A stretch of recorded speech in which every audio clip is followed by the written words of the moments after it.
If there's anyone for whom you wish us to pray for who is ill, place their names in the chat box or text it to Darren, poor Darren. And at the end, when we do Sutra Recollection of Three Jewels, we will have their names mentioned.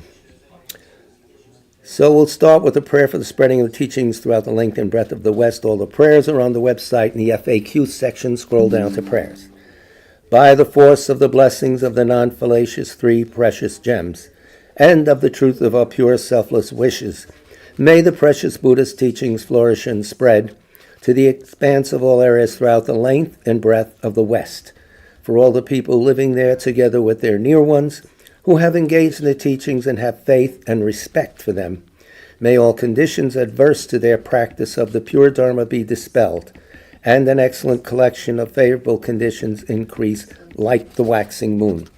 And especially for those who work on methods to accomplish the flourishing and spreading of the victorious one's teachings, which are the source of benefit and happiness, may they never be oppressed by masses of interference and adverse conditions, and may this spontaneously happen just as we have hoped and wished. The Heart Sutra. Thus have I heard once. The Blessed One was dwelling in the royal domain of the Vulture Peak Mountain, together with a big gathering of great monks and great bodhisattvas. At that time, the Blessed One entered the samadhi which examines the dharmas called profound illumination, and at the same time, noble Avalokiteshvara, the Bodhisattva Mahasattva, looking at the profound practice of transcendent knowledge, saw the five skandhas in their natural emptiness. Then, through the inspiration of the Buddha, Venerable Shariputra said to Avalokiteshvara, "How should those noble ones learn who wish to follow the profound practice of transcendent knowledge?" And Avalokiteshvara answered Venerable Shariputra, "Whoever wishes to follow the profound practice of transcendent knowledge should look at it like this, seeing the five skandhas in their natural emptiness. Form is empty, emptiness itself is form. Emptiness is not separate from form, form is not separate from emptiness. In the same way, feeling, discriminating awareness, compositional factors, and consciousness are empty. Thus all the dharmas are empty and have no characteristics. They are unborn and unceasing, they are not impure or pure, they neither decrease nor increase. Therefore, since there is emptiness, there is no form, no feeling, no discriminating awareness, no compositional factors, no consciousness, no eye, no ear, no nose, no tongue, no body, no mind, no appearance, no sound, no smell, no taste, no sensation, no objects of mind, no quality of sight, no quality of hearing, no quality of smelling, no quality of tasting, no quality of sensing, no quality of thought, no quality of mind consciousness. There are no nidanas from ignorance to old age and death, nor their wearing out. There is no suffering, no cause of suffering, no ending of suffering, and no path, no wisdom, no attainment, no non-attainment. Therefore, since there is no attainment, the bodhisattvas abide by means of transcendent knowledge, and since there is no obscurity of mind, they have no fear. They transcend falsity and pass beyond the bounds of sorrow. All the Buddhas who dwell in the past, present, and future, by means of transcendent knowledge, fully and clearly awaken to unsurpassed, true, complete enlightenment. Therefore, the mantra of transcendent knowledge, the mantra of deep insight, the unsurpassed mantra, the unequaled mantra, the mantra which calms all suffering, should be known as truth, for there is no deception. In transcendent knowledge, the mantra is proclaimed, Tayata Om Gate Gate Paragate Parasam Gate Bodhisattva Soha. O Shariputra, this is how a Bodhisattva Mahasattva should learn profound transcendent knowledge. Then the Blessed One arose from that samadhi and praised the Bodhisattva Mahasattva Avalokiteshvara, saying, Good, good. O son of noble family, profound, transcendent knowledge should be practiced just as you have taught, and the Tathagatas will rejoice. When the Blessed One had said this, Shariputra and Avalokiteshvara, that whole gathering in the world, with its gods, humans, Asuras, and Gandharvas, their hearts full of joy, praised the words of the Blessed One. Generating bodhicitta, or refuge and bodhisattva vow, whatever you want to call it, these three verses we say 3 times each. With the wish to free all beings, I shall always go for refuge to the Buddha, Dharma, and Sangha until I reach full enlightenment. Inspired by wisdom and compassion, today in the Buddha's presence, I generate the mind intent on full awakening for the benefit of all sentient beings. As long as space endures, as long as sentient beings remain. Until then may I too remain, to dispel the miseries of the world. With the wish to free all beings, I shall always go for refuge to the Buddha, Dharma, and Sangha until I reach full enlightenment. Inspired by wisdom and compassion, today in the Buddha's presence, I generate the mind intent on full awakening for the benefit of all sentient beings. As long as space endures, as long as sentient beings remain, until then may I too remain, to dispel the miseries of the world. With the wish to free all beings, I shall always go for refuge to the Buddha, Dharma, and Sangha until I reach full enlightenment. Inspired by wisdom and compassion, today in the Buddha's presence, I generate the mind intent on full awakening for the benefit of all sentient beings. As long as space endures, as long as sentient beings remain, until then may I too remain, to dispel the miseries of the world. So, tonight we have a little treat to start, a little amuse-bouche, what do they call that? An hors d'oeuvre, something. This is an enigma text. It's called Repeating the Words of the Buddha. A very concise, what's the word we want to use? Clear presentation, colloquial language, etc., from a Tibetan master who's recently passed away, but he's a great one. Tulku Urgyen Rinpoche, in the lineage of Dilochensi, just 2 paragraphs, just to set the mood and the tone. The cat's crawling all over one of our students here. Buddy, mind your manners. Okay. So, it's page 67 of this book, and I highly recommend it, Repeating the Words of the Buddha, if you're so inclined. We'll wait till you hear what he says. Maybe you don't like it. So, what is truly meaningful in this life? This is something we can discuss. You can text in, whatever. Only the pursuance of Buddhahood, the state of complete enlightenment. That trumps everything. Hate to use that word, but that supersedes everything. The 3 jewels are truly meaningful, and he just explains them now. The precious Buddha, his teachings, known as the precious Dharma, and those who explain the teachings and keep the tradition alive through their practice, the precious Sangha. From the core of our heart, we should place our trust and confidence in these 3. I was told this by many lamas. Trust the 3 jewels. I don't know what to do. Trust the 3 jewels. So, when we genuinely feel from deep within that there is nothing more precious and valuable than the 3 jewels, this is known as taking refuge. So it's an internal thing. It's a meaning you generate yourself. It's not a formula you recite and then sit down. This is for real. This is mental transformation. The 3 precious ones will never deceive us or abuse our trust in this life, at the moment of death, in the Bardo state, or in our following lives. So you're covered. What a policy, huh? Okay, the last paragraph will maybe cause you to think a little, which is how is everything perceived in the state of complete enlightenment? Okay? Imagine a crystal ball in your hand. The ball does not obstruct anything, but is completely transparent. Okay? Everything all around us can be seen simultaneously in the crystal ball and is vividly clear. Crystal ball's your mind.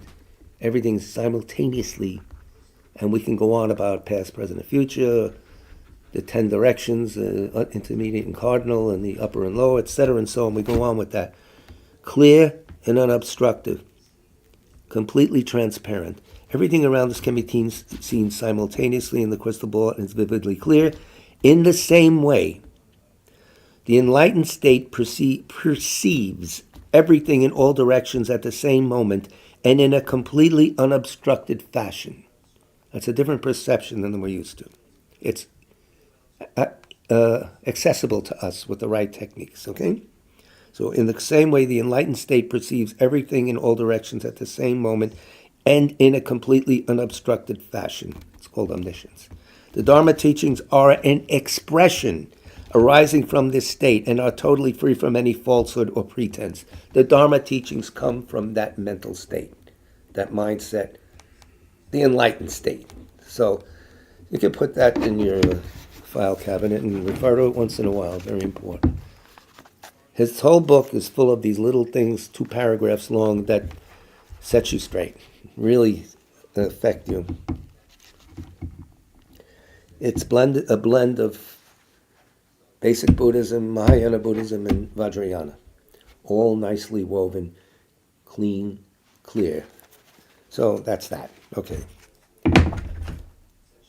I'm just going to dip in for a minute to the 14th Dalai Lama's Stages of the Path, Volume 1. The current Dalai Lama has rewritten the Lamrim from the point of view of a person who's not interested in any particular religion, but wants to improve their mind. And all the techniques are there. So this little thing is, I'll give you a taste from page 65. This is the theme of this text.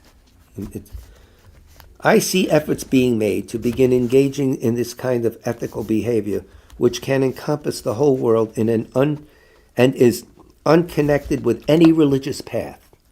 This is a Lama speaking, okay? As wholly achievable and worthwhile. Encompass the whole world and is unconnected with any religious path, as wholly achievable and worthwhile. The possibility arises from having certainty about the innate attitude of wishing for good. The efficiency of it. I have the firm belief that a way of building a solid foundation of values, which in no way contradicts religious traditions, and definitely does not need to depend on a religious path, is within our comprehension. And I'll give you a little bit more. This is page 66, and the heading of a section called Ethical Conduct is Like Water. Religion is like tea. Human beings can manage, this is His Holiness again talking, human beings can manage their affairs without religion, but without inner values we cannot manage any activities that will result in happiness. I am not uncomfortable at all in saying that ethical behavior does not depend on religion. That's radical. But he explains, generally when discussing the goal of happiness in terms of psychology, I believe there are 2 paths. The first relies upon thought and experience in equal measure and concerns those who do not depend on a religious tradition, but nevertheless naturally turn to compassion, a kind heart, and caring for others, which are, as discussed above, fundamental to the nature of human beings. The second type is a psychology that has a religious tradition as its basis. It derives from the culture and the place where the individual grew up and involves specific practices combined with faith. The religious thing. You checking the stove?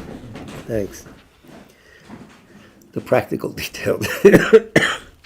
I see inner values and ethical conduct unconnected with religious thinking as being like water, and inner values and ethical conduct embedded in a religious tradition like tea. Okay? The main component of the tea we drink comes from water. Therefore, we can live without the tea, but not without the water. Likewise, we can live without religion, but we cannot live without those inner values such as secular kindness and compassion. From the time we were born, we may have had no connection with religion, but there can be no progress from birth to adulthood without kindness, love, and so on. Therefore, inner values are more important than religion. That's the Dalai Lama talking. All right, so think about this. He's a person who doesn't just mouth off.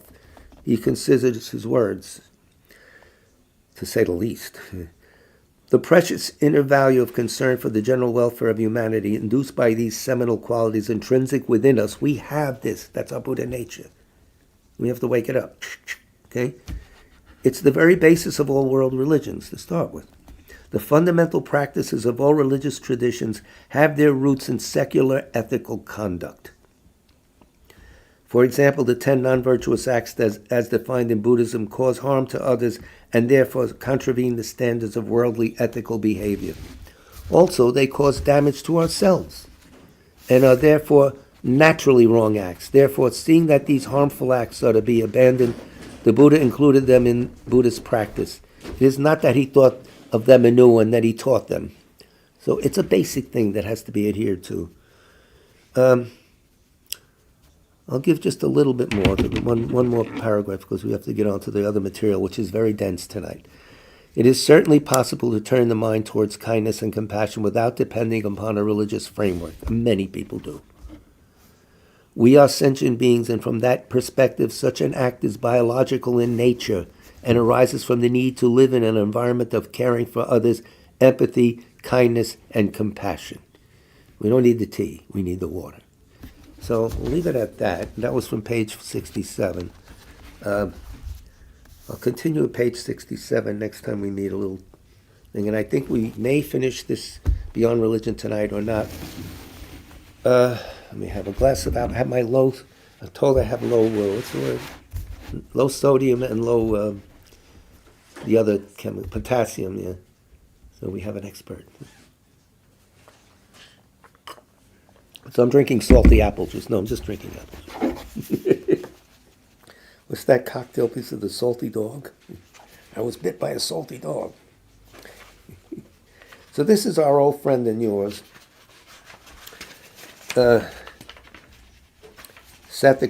Secular ethics. You can see I'm a little loopy still. And we had the benefits of mental training, but we're not going to go into that today. We're going to get right to the meditative techniques. Some formal practices. I'm on page 166. This is actually you sitting on the cushion. And he's giving you a variety of meditations you can do. These things take time. These things are involved. It's not just a simple explanation, but when practiced over time, yield a total transformation of your behavior. And this transformation goes on life after life. So what's in it for me, that's what's in it for you. And it's free of charge here at the Tibet Center. So some formal practices, page 166. First one is focused attention. This is like when we train in one point in mind, shamatha, whatever. This is his take on it. A more formal meditation practice is the cultivation of sustained attention through single-pointed concentration, or shamatha, or whatever you want to call it. Let me get rid of this. Here you choose an object as the focus of your attention. You put something on the screen and you keep it there, right? It may be a flower, a painting, or simply an orb of light, or for a religious practitioner, a sacred object such as a crucifix or an image of a Buddha. Although when you begin, it may be helpful to have the actual object in front of you as an aid, ultimately, the physical thing is not the focus of your attention. The physical thing, it's the picture in your mind. Of course, you start with calming the mind by watching the breath for a few minutes or whatever. You do that. Get yourself to clean the canvas, a nice neutral state. And then you generate this image, but you're not seeing it with the visual faculty. You're seeing it with the mental faculty. Of course, at the beginning, how do you get familiar with something? For instance, you want to do the image of a Buddha. You have to look at it for a long time. Staring at a candle with your eye all the time, that's not the idea. You look at it to get the idea, put it in your mind. See how well you can hold a picture in your mind. So, and a lot of factors come in. Do you slip off your attention? Do you get nervous? Do you get dull, etc.? All this is covered, if you want to really get into it, in the section of Lamrim that talks about shamatha and the 9 stages leading to calm abiding, which is the English words for shamatha. A more formal meditation. Okay, you see this, so it's a picture in your mind. It may be a flower painting, etc. Although when you begin, it may be helpful to have the actual object in front of you as an aid. Ultimately, the physical thing is not the focus of your attention. You want to see with the mind's eye. Let's put it that way. Okay? Instead, once you have chosen your object, try to cultivate a mental image of it, right? Paint that picture in your mind. Put the eyes down or so, or up against the wall, whatever you feel like doing. Closing the eyes is not recommended because unless you're in a good med, you drift off. That's me. So, but it's recommended to try and keep them gaze down, a little light coming in, because that'll affect the mental picture a little. But then mainly you're focusing on what the mind can create. Some people that are good artists can look at something, get the thing in their mind, and from their mind go out to the drawing. You have a leg up on everyone if you're a good artist. You have chosen your object. Instead, once you have, so the physical thing is not the focus. Once you choose your object, try to cultivate a mental image of it, and when you are familiar with the image, you fix it in your mind's eye. This mental image of the object is what serves as the anchor for your meditation. So you're going back to that mental picture. Of course, in the beginning, especially if you're doing something you never did before, the image of a Buddha, for instance, you have to have it exciting. So something simple like, I don't know, a piece of fruit or whatever, it's different. But mainly, did I say 5,000 times? The mind's eye, okay? So having relaxed and settled your mind, good for that, good for you, try to maintain your focus on the object. Visual it about 4 feet in front of you, and we're not talking about, mentally 4 feet in front of you, and at the level of your eyebrows. And there's techniques for putting it a little higher, a little lower if you get dull or too excited. There's all those little techniques, but we won't talk about them now. They're all laid out nicely in the Lamrim section on Shamatha. Calm abiding, whatever the current parlance is.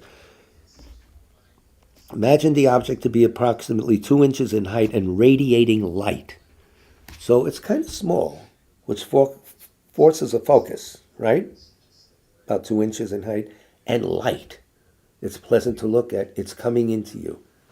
So there's some vibrancy there. It's not just sitting there like this. No. Something vibrant. So these are living things, and this is a very, very important technique to have. And it has a lot of stages of development. You may have seen these drawings of an ox going up a hill or an elephant sometimes. It starts gray. By the time it gets to the top of the hill, it's all white. It's getting more and more focused till it reaches calm abiding. They have this kind of painting of that. You'll see it in a lot of Buddhist books. So the image is bright and clear. That's the purpose of the light. And vibrant and alive and not nailing it in, So also try to conceive of it as being heavy. Heavy? Yeah. It stabilizes you. I see. Thank you. Who said that? This heaviness has the effect of preventing excitement. What's excitement? Excitement, and there's 2 things, laxity and excitement. These are the obstacles to a concentration. Excitement is a little jittery, like that. That's coarse excitement. Sometimes they talk about a subtle excitement. You have the image in view, and yet underneath it there's a little bubbling, this thoughts, blah, blah, blah. They liken that to a frozen stream. Solid. But underneath there's water rushing. There's a sub-layer of rushing water still there. That would be a subtle excitement. That's their folk way of expressing it. So think about it. You're thinking about it, right? It's cold, right? So no, the excitement is a big deal. While the object's brightness prevents the onset of laxity. Laxity is a really sneaky thing. Because there's, of course, laxity, you just, oh my God, There's subtle laxity where you look like you are in a groove. Yeah, this is it. I'm so calm. I feel relaxed. That's very dangerous. That's cause for one thing of being reborn as an animal. It dulls the mind. You have to be aware of that. You have to be calm but still bright and alert. That's a technique. That's an art. Subtle laxity is a bigger obstacle than excitement, because excitement announces itself, and So, and that can creep up on you. You need to be aware of it.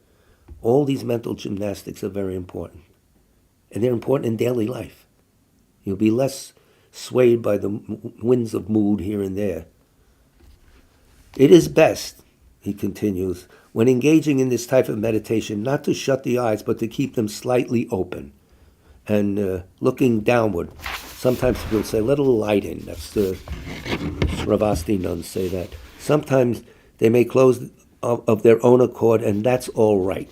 So myself, I try to keep them open, because once I close them, I'm out. I'm taking a vacation. And where, I don't know. But the important thing is that they should be neither tightly closed nor wide open. The middle way. I'm on the top of page 167.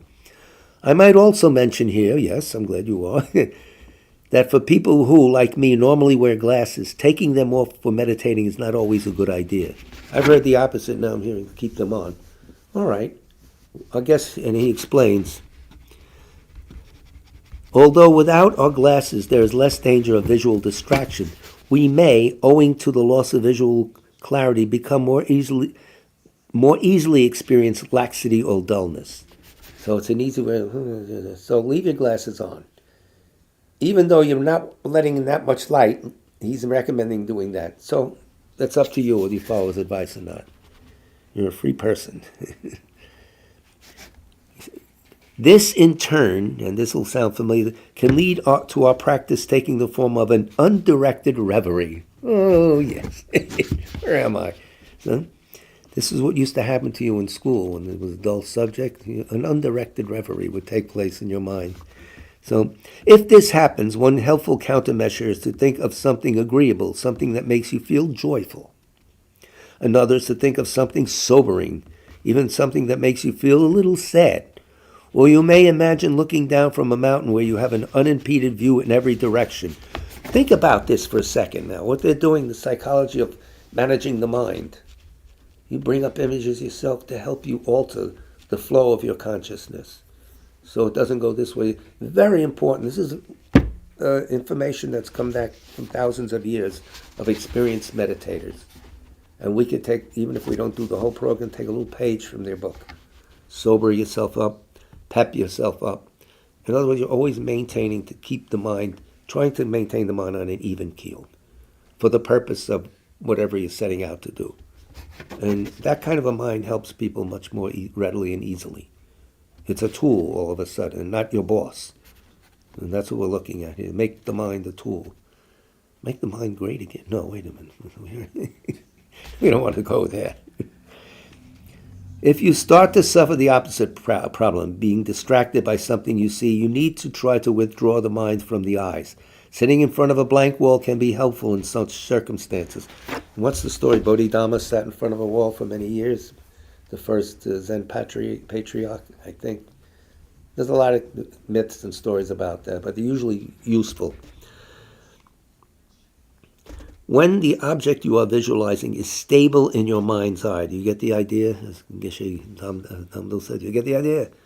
Perhaps after many, many weeks or months of persistent practice, okay? It's not an overnight thing. It's not 15 minutes today, 15 tomorrow. And what the hell's going to happen? Nothing's happening. Guys, these are things that alter your whole lifetimes, plural. Of course you have to invest time in them. What else are you doing that's more important? Let me know. Write me. I'm serious. This is very important. Invest the time. At least invest the interest if you can't invest the time. If this is pretty good, roll that over in your mind as you're walking around stuff. Eventually you'll be magnetized towards this. So that's important. If you want to really get your life's money's worth. Your human being's worth. Many, many weeks or months of persistence, you may now try to inspect the mind itself as it holds the object in view. What? Yeah. So you're locked in. You got the object there. It's a beautiful Buddha image, 2 inches high. It's radiating gold. It's really good. I mean, it makes me feel good. Okay, now, what's the subjective aspect? What is the mind doing? What is the mind like? Try and see yourself from another point. Oh, there's the mind doing this and that. This is big stuff. It's simply put, and it's plain language, but this is only when you realize it, when you try to, experience this and actually put it into practice, you'll see the thickness of it and the richness of it. It's very important. So you are visualizing the object stable in your mind. When it's stable in your mind, say perhaps many, many weeks or months of persistent practice, you now try to inspect the mind itself as it holds the object in view. So you got to think about this a bit and get an idea of what he's talking about. Read it over, whatever. Here, he's saying, make it more explicit. You are trying to focus the mind, but at the same time to inspect it. Wait a minute, I'm confused. Oh, listen to what he said. Trying to focus the mind at the same time to inspect it as from a corner to ensure that you are not inadvertently letting go or becoming too relaxed. So it's like a spy standing in the corner of your mind's eye. What's going on there? How's it going? Quickly. Sometimes in the data world, they ping things to see the status of things. Ping. You're doing that. You're sort of pinging at those signs. What's going on? What's the status? But it's not too strong because then it becomes the topic. And it's got to be something. This is what? Technique. This is skill. Just like playing the flute or whatever. It's a developed skill. Oh, yeah, I got it. That's it. That's what I have to do. Well, maybe you're that lucky because you're a great meditator in the past. A Mozart of meditation. But it takes a while to develop this, from what I've been told by serious meditators. Even in the Zen tradition, there's something like this. It frightened me away. That's why I don't go to the Zen anymore. So you're trying to focus and at the same time inspect it as from a corner to ensure that you are not inadvertently letting it become too relaxed.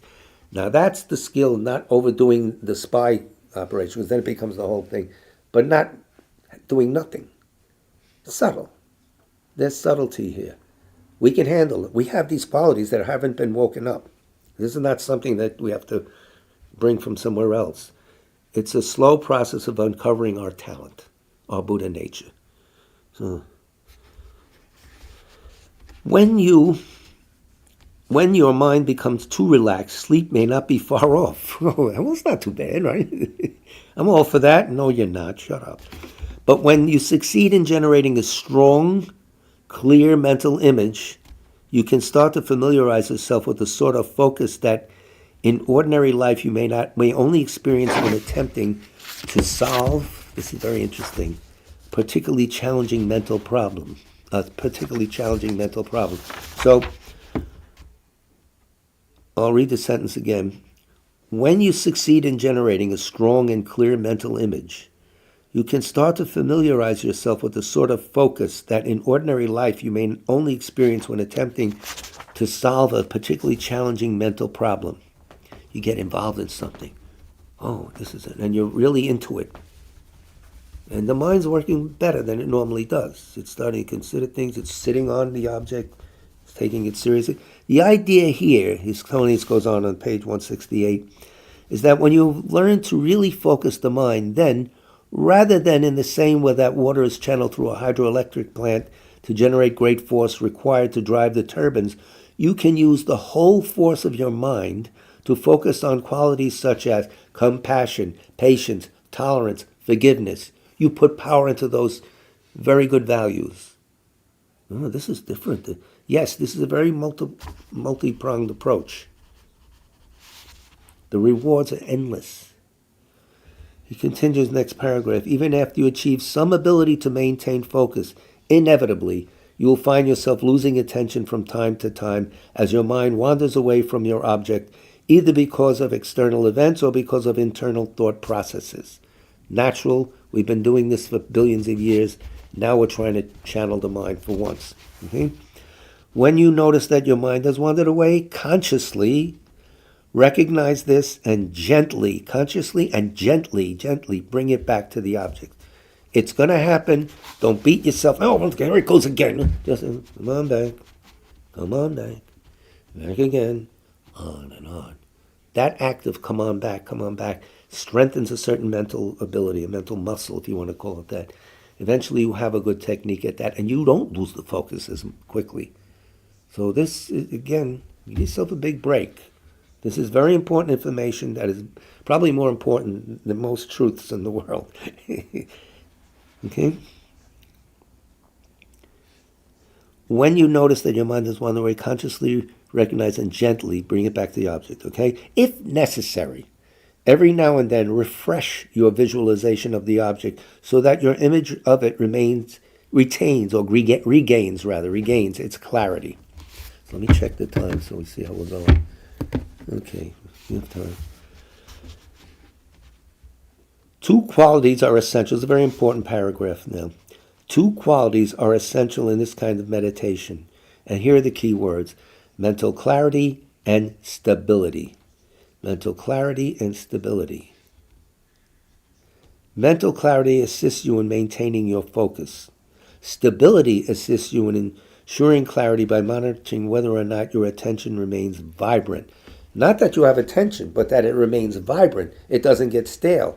So this is another subtlety that's introduced now. But this is what goes on in the mind, and this is what these experienced meditators of thousands of years' experience are telling us. So, we'll read it. Mental clarity and stability. Mental clarity assists you in maintaining your focus. Stability assists you in ensuring clarity by monitoring whether or not your attention remains vibrant.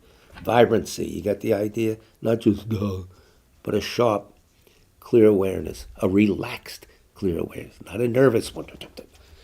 So that's a technique you develop. And boy, is that a tool in everyday life, every minute. To help ensure the continued presence of these two qualities, you need to develop and then to apply two important faculties. Everything has its cause.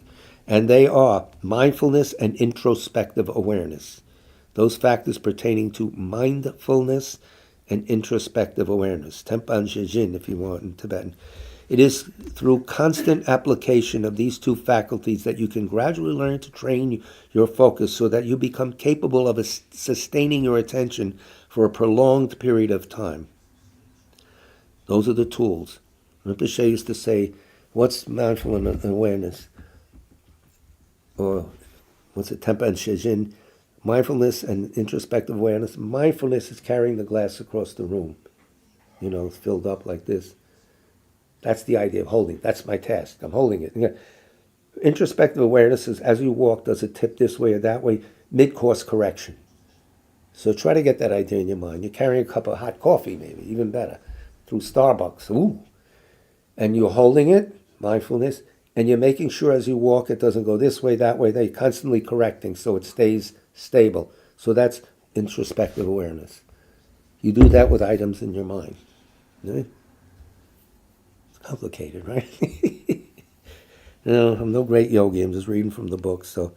But this is wisdom, real wisdom from the Buddhas themselves. It is through constant application of these two factors that you can constant application and gradually, no quick fix. Sorry. Why should I lie to you? And it's written in the book this way. So. Constant application of these two faculties that you can gradually learn to train your focus so that you become capable of sustaining your attention for a prolonged period of time. And guess what? The mind has affected the body at these points. So the body is pliant. The body is relaxed.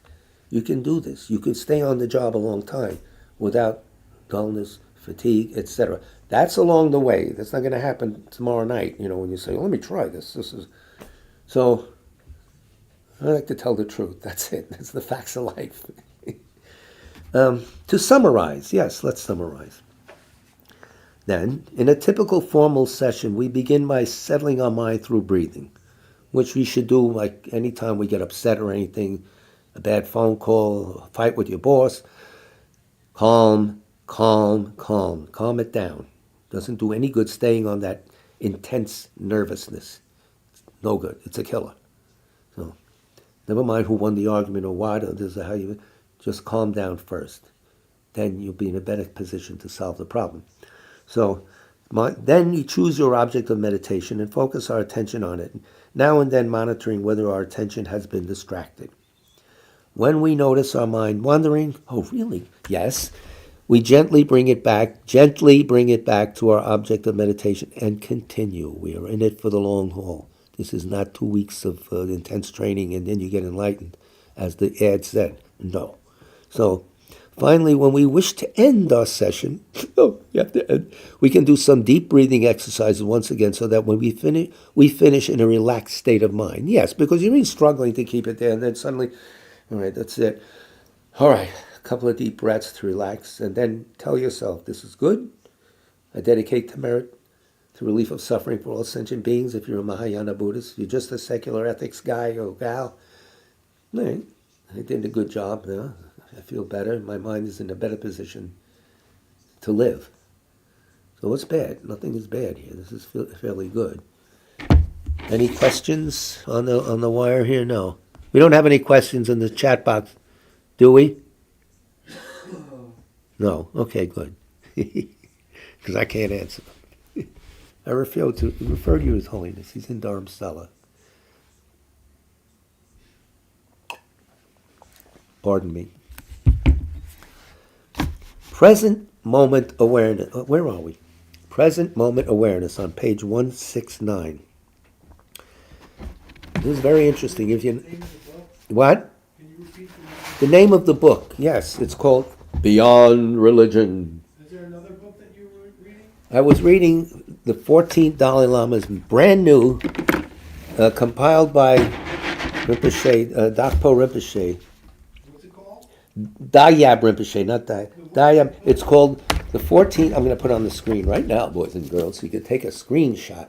The 14th Dalai Lama's Stages of the Path. It's a 2-volume series, but this is the basic start. And what it is a lamrim, or stages of the path, for a person who's not a Buddhist, and also for a Buddhist, but it's a different take.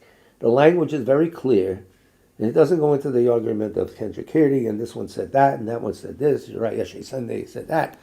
This is straight to the point of how you're doing in this 21st century, how's your mind going, and how to improve it.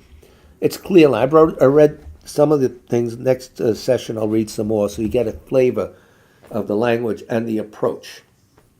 Dayab Rinpoche is, what's he? He's a reincarnation of a famous translator. What was it? Something like, I forgot his name. Dayab Chabgan Rinpoche. He would be the secular head of the Dayab district of Kham. He's a professor in Germany. He speaks perfect English. He's visited the Tibet Center. He's lectured at the Tibet Center years ago, on 31st Street, I remember. Sherab Senge, I'll find out who he's the incarnation of. He's very humble. He doesn't say he wrote, he said he compiled it, which is very sweet. He's very humble. So that's it. It just came out a couple of months ago. It's translated, by the way, by Gavin Kilty, an ace translator, Gavin Kilty. So when you read the language, you'll see how it flows and how it makes difficult ideas clear. So it's highly recommended. Available at fine supermarkets everywhere. Whatever. So, do we have enough time for present moment awareness? Yes, we have the present moment. Present moment awareness on page 169, and this again is the text we're finishing up now, maybe next session or so, we're beyond religion. And I hope I'll talk to Nikki in India, see if Ling Rinpoche recommends that we can go forward with this. Otherwise, I know we'll do something else. And Nikki, by the way, should be back in a couple of weeks the most. He was supposed to come back at the end of this week, but he got delayed. But he'll be around. And there'll be other announcements of visiting guests. We're going to have someone next September who will reside here for a month. Very interesting. So we just finished that deal, because this is Hollywood, right? Yeah, I spoke to the coast. I spoke to her this morning, and we'll see. She's a nun in the south of India. In addition, we're trying to get the nun that came here recently, Annie Choyang, that nun with the... She's coming, she's doing a tour of the United States about 3-4 weeks. On her swing back, she may come through New York. If she does, we want her here. Hopefully this time we'll have more than 24 hours notice, so then we could set up something a little more elaborate, because she has a lot to say, and she's extremely smart, perfect in English, and she teaches science. She's going for a PhD. She already has a lower level Geshe degree, and she's halfway through a PhD from Emory University. It's a brilliant woman. So that's on the coming attractions. Present moment awareness. Yes, 169. When with your mind quite relaxed through some form of breathing exercise, another useful practice is to try to rest your mind, as it were, in its natural state of basic awareness. Natural state of basic, or what we can call present moment awareness. This is a big thing. This has other names in Tibetan, but it wouldn't confuse you. When you begin, it is important to set a forceful intention, not to allow your mind to be swept away by thoughts of what might happen in the future or recollection of things that have happened in the past. Instead, establish the intention to place your mind simply in the present moment and keep it there as long as possible. I use the words to myself, what is going on now? Never mind last week, what's coming 10 minutes from now. What's going on now? Now being this present moment, this click, click, click moment that comes and goes.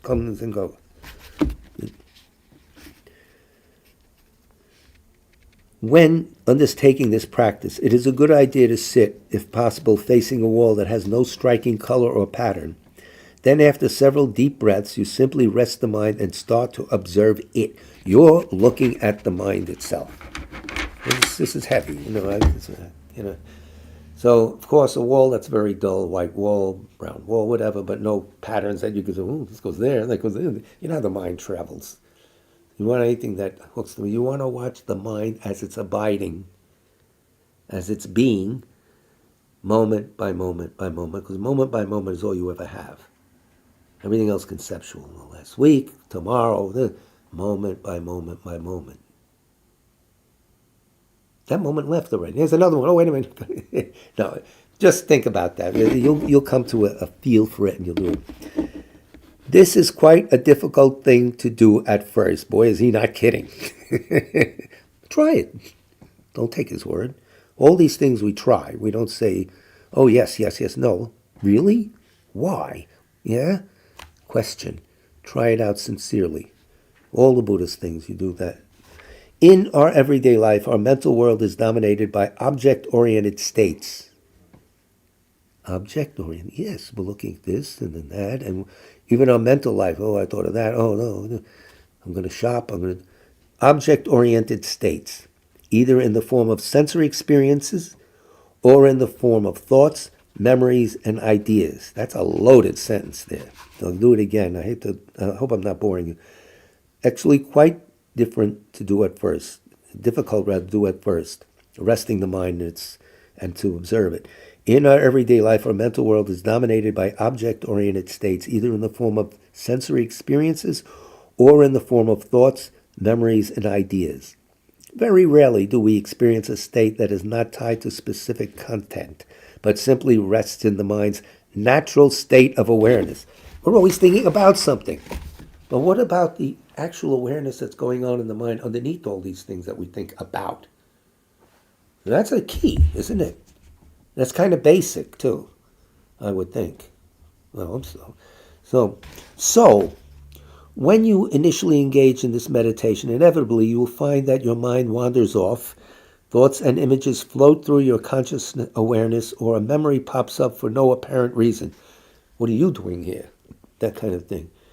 When this happens, do not get caught up in the energy of these thoughts and images by trying to suppress or reinforce them. That's a big thing. Because when you suppress or reinforce, you're throwing some sort of energy on it from your side. You're not letting it be and letting it dissolve as it normally would. These are big points, by the way. So, simply observe them and let them go, as if they were clouds appearing in the sky and fading from view, or bubbles arising and dissolving back into the water. Over time, you will begin to catch glimpses of your mind's basic state of awareness, or what could be called mere luminosity. This is a big secret I'm giving you here.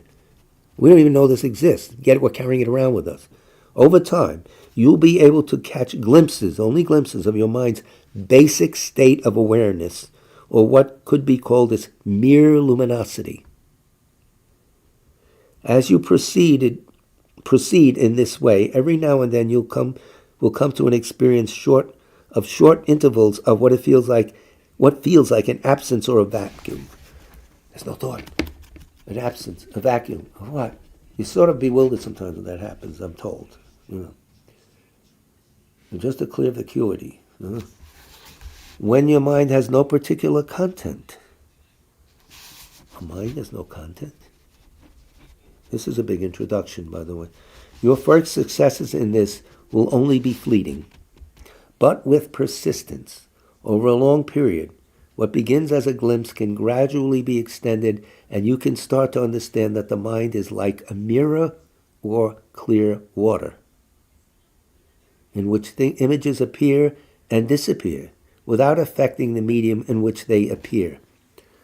Which is hard for us to understand. I just thought of this, I feel in my mind, but the mind is clear, it's going to come in and out. It doesn't get affected by that. We have a certain instrument here. This basic awareness, the ability of the mind to have clarity, to allow things in and out. One important benefit of this practice is the skill you gain of being able to observe your thoughts without being drawn into them. How many times you go into a nasty mood because you thought of something horrible and or you thought of tomorrow's test or whatever when you were a kid? It's not there right now. That's a concept, and that's your projection of what it's going to be like. And sometimes you had all this excitement, and then you get the real thing itself wasn't that bad. What was I worried about? Meanwhile, you made yourself nuts. I don't know. We all have. So they're giving you a blueprint of this kind of stuff. Like a detached onlooker, watching a spectacle, you'll learn how to see your thoughts for what they really are, namely constructs of your own mind. You're making this up. Constructs of your own mind. So many of our problems arise because in our naive, untrained state, we confuse our thoughts with actual reality. Yeah, we can go on that topic. We confuse our thoughts with actual reality. We seize on the content of our thoughts as real and build our entire perception in response to reality on it. And it's totally misdirected. Okay? In so doing, we tie ourselves even tighter to a world that is essentially our own creation and become trapped in it like a length of rope entangled by its own knots. Refreshing. It's not a snake, it's an actual rope in knots, so that's good. Usually a rope, like mistaking a rope for a snake. So anyway, this is a big loaded thing. We confuse our thoughts with actual reality. We seize on the content of our thoughts as real and build our entire perception in response to reality on it. These thoughts are our own prejudices or whatever you want to call them, and that's what's really going on. Somebody else says, "No, that's what's going on." Clear the mind. What's going on is going on. That's it. In so doing, we tie ourselves even tighter into a world that is essentially our own creation and become trapped in it like a length of rope entangled in its own knots. This is a big point. Everything is a big point this tonight. I don't know. We were in a rich section. But that projection, that thing, even more start on that. This idea of that person is this. Well, they're really not. Well, you think it is. And somebody's influenced your mind to think that way, and crimes committed. Horrible wars are committed. Fights, between husband and wife are committed. I can go on. It's a very deep topic. And us as Buddhists, by carefully curating our minds, can avoid all this and have a happier life. To say there's no mind going on to the high levels of Buddha. Yes, of course, this is how you start. But don't forget, our thoughts are not reality. And don't get caught up in these thoughts and running around in them, this castle that you made that's nothing. So anyway, that's, what's the joke about neurotics and psychotics? The neurotic builds castles in the air. The psychotic lives in them, and the psychiatrist collects the rent. So that's an old joke from the 60s. So. Who do we have to pray for, Mr. Smith? Phil Lesh. Phil Lesh. Oh yeah, that's right. The bass from the Grateful Dead. Yes. Quincy Jones. Quincy Jones. Oh man, those are two giants. You know that? Yeah. Quincy Jones. He's in his 90s, right? Yep. Oh man, he's been around. From Sinatra and that crowd to Michael Jackson, everything. Sutra of the Recollet Three. Any people who died in wars, etc., you wish to remember, we say their prayers, this prayer, Sutra of the Recollet, Noble Three Jewels. I prostrate to the Omniscient One.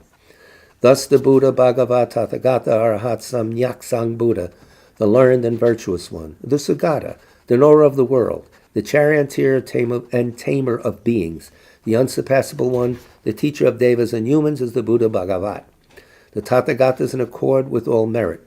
He does not waste the roots of virtue. He is completely ornamented with all patience. He is the basis of the treasures of merit. He is adorned with the minor marks. He blossoms with the flowers of the major marks. His activity is timely and appropriate. Seeing him, he is without disharmony. He brings true joy to those who long with faith. His knowledge cannot be overpowered. His strengths cannot be challenged. He is the teacher of all sentient beings. He is the father of bodhisattvas. He is the king of noble ones. He is the guide of those who journey to the city of nirvana. He possesses immeasurable wisdom. He possesses inconceivable confidence. His speech is completely pure. His melody is pleasing. One never has enough of seeing him. His form is incomparable. He's not stained by the realm of desire. He's not stained by the realm of form. He's not affected by the formless realm. He is completely liberated from suffering. He is completely and utterly liberated from the skandhas. He is not possessed with dhatus. His ayatanas are controlled. He has completely cut the knots. He is completely liberated from extreme torment. He is liberated from craving. He has crossed over the river. He is perfected in all the wisdoms. He abides in the wisdom of the Buddha Bhagavats who arise in the past, present, and future. He does not abide in nirvana. He abides in the ultimate perfection. He dwells on the bhumi where he sees all sentient beings. All these are the perfect virtues of the greatness of the Buddha Bhagavat. The holy Dharma is good at the beginning, good in the middle, and good at the end. Its meaning is excellent. Its words are excellent. It is uncorrupted. It is completely perfect and completely pure. It completely purifies. The Bhagavat teaches the Dharma well.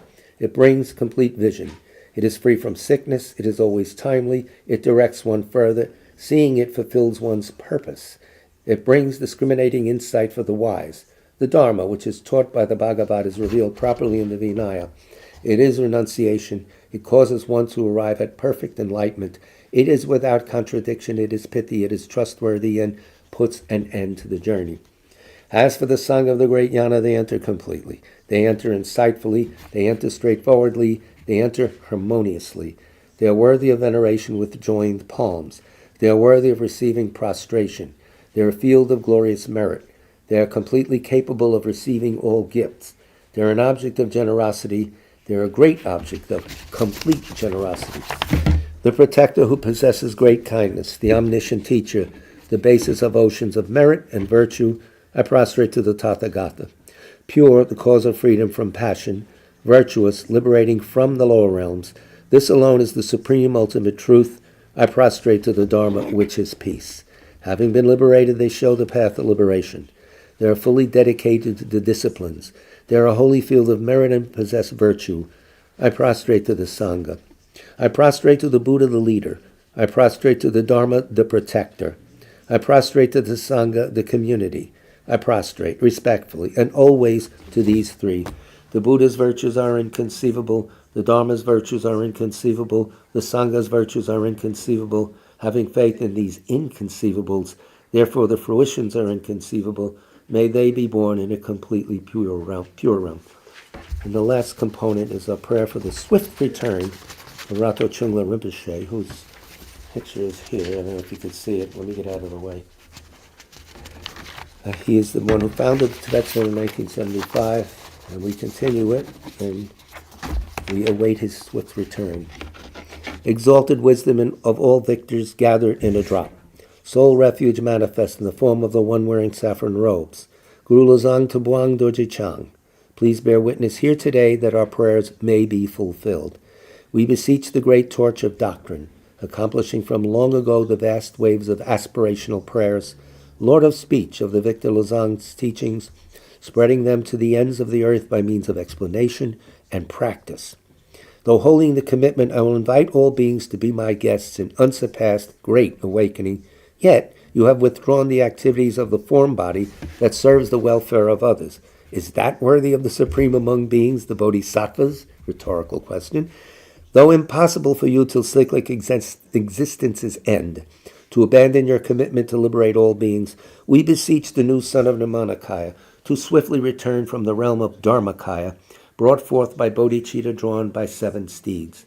Having reached the far limits of scholarship, religious life, and goodness, please come swiftly as an unrivaled supreme emanation, full holder of the sage's teachings and wish-fulfilling jewel, return as the glory of Lozang Tempe. Magnificent truth of the 3 precious jewels, Mahakala, Karmayama, and Srimata Devi, and the ocean of Dharma protectors, may you spontaneously fulfill our wish, the swift blossoming of the reincarnation's fresh moonlight face.